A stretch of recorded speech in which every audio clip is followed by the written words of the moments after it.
মাথাভাঙ্গা 11 নম্বর word এলাকায় তৃণমূলের poster ছেঁড়ার অভিযোগ বিজেপির বিরুদ্ধে। এদিকে মাথাভাঙ্গা 7 নম্বর ওয়ার্ড এলাকায় বিজেপির পোস্টার ছেঁড়ার অভিযোগ তৃণমূলের বিরুদ্ধে।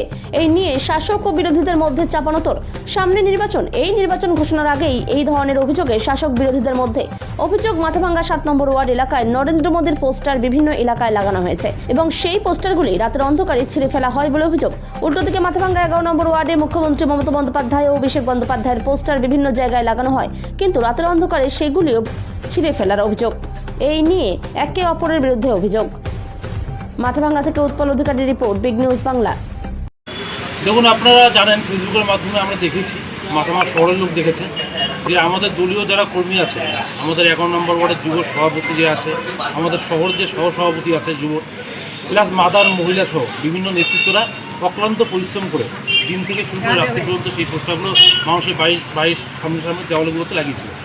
এবার বিজেপি যখন দেখলো যে মানুষ স্বতঃস্ফূর্তভাবে মানুষ তৃণমূলের সাথে আছে, তখন এরা কিছু না পেয়ে রাত্রিবেলা মদ এবং বিভিন্ন ধরনের নেশাগ্রস্ত অবস্থায় এই ধরনের পোস্টারগুলো ছেড়েছে।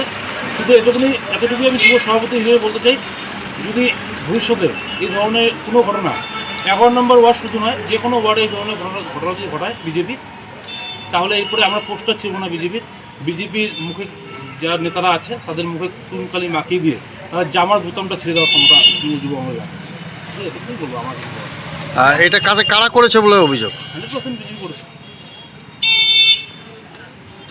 বিষয় দেখেন, আমাদের ওয়ার্ডে ওয়ার্ডে পোস্টার, ফ্লেক্স, নরেন্দ্র মোদীর চিঠি বিলি হচ্ছে, প্রচার হচ্ছে আর কি। 2026 বিজেপির আসছে, এটা সারা পশ্চিমবঙ্গ জেনে গেছে।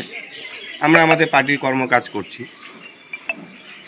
কালকে আমাদের পোস্টার লাগানো চলছে, নরেন্দ্র মোদীর চিঠি আমরা বাড়ি বাড়ি দিচ্ছি। আজকে সকালে হঠাৎ করে দেখি এই আমাদের নরেন্দ্র মোদীজির ছবি সহ পোস্টার রাস্তায় রাস্তায় পড়ে আছে এবং ওয়াল পোস্টারিং যেটা করা হয়েছে সেটাও ছিঁড়ে ফেলছে। কারা করেছে এখন যাদের ভয় তারাই করেছে, যে এই পোস্টারকে দেখে যদি ভয় পায় তাহলে বিজেপি কর্মীরা যখন রাস্তাঘাটে মাঠে নামবে তখন তাদের অবস্থা কী হবে? এটা কি তৃণমূল করছে বলে অভিযোগ? হ্যাঁ, অভিযোগ তো এখানে কি, এর আগেও আমাদের 2024 সালে দেখেছেন, আমরা পোস্টার লাগিয়ে যাচ্ছি, আধা ঘন্টা পরে ছিঁড়ে ফেলে। কারা ছিটছে? টিএমসির লোকজনই হবে।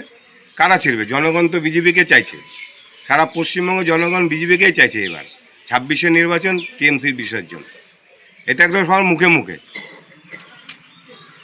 বলে। আরেকটা বিষয় হলো হচ্ছে 11 নম্বর ওয়ার্ডেও তৃণমূলের পোস্টার ছেঁড়া হয়েছে, এই বিষয়ে কি বলবে? এই বিষয়ে 11 নম্বর ওয়ার্ডে আমাদের বিজেপি কর্মীরাই ভালো বলতে পারবে। আমি 7 নম্বর 8 নম্বর ওয়ার্ডে এখানে দায়িত্বে আছি এবং সারা মাথাভাঙ্গার মধ্যে আছি, কিন্তু ওখানকার আমাদের না, যেটা অভিযোগ আসছে যে বিজেপির বিরুদ্ধে অভিযোগ আসছে যে তৃণমূলের দলীয় বিজেপি এই সমস্ত কর্মকাণ্ডে বিশ্বাসী না।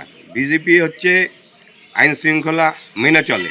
বিজেপি আমাদের উপরতলার নেতৃত্ব যেভাবে নির্দেশ দেন, আমরা তার বাইরে কোনো কাজ করি না, নিজের থেকে কোনো কাজ করি না। আমাদের যে আদেশ দেয়, নির্দেশ দেয়, আমরা সেই অনুসারে কাজ করি। আমরা এই পোস্টার ছিঁড়া, কর্মীকে ধমকানো, চমকানো, মায়ের ডাং, রাস্তাঘাটে তুই বিজেপি করিস, তুই টিএমসি করিস, সিপিএম করিস, আমাদের এই সমস্ত নীতি আদর্শতে বিশ্বাসী না।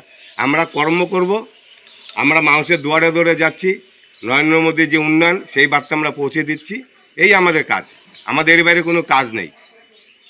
আর একটা কথা বলি, এই যে 1,500 টাকা বেকার ভাতা দিচ্ছে, মমতা বন্দ্যোপাধ্যায় নিজে স্বীকার করে নিল এই বেকারদেরকে, হাজার হাজার লাখ লাখ বেকারদেরকে লাইনে দাঁড় করে দিয়ে উনি চাকরির ব্যবস্থা উনি করতে পারেননি। এটা ভাতা দিয়ে বুঝিয়ে দিল পশ্চিমবঙ্গে লাখ লাখ বেকার আছে। মানে এই যে লক্ষ্মীর ভাণ্ডার, তারপর বেকার ভাতা,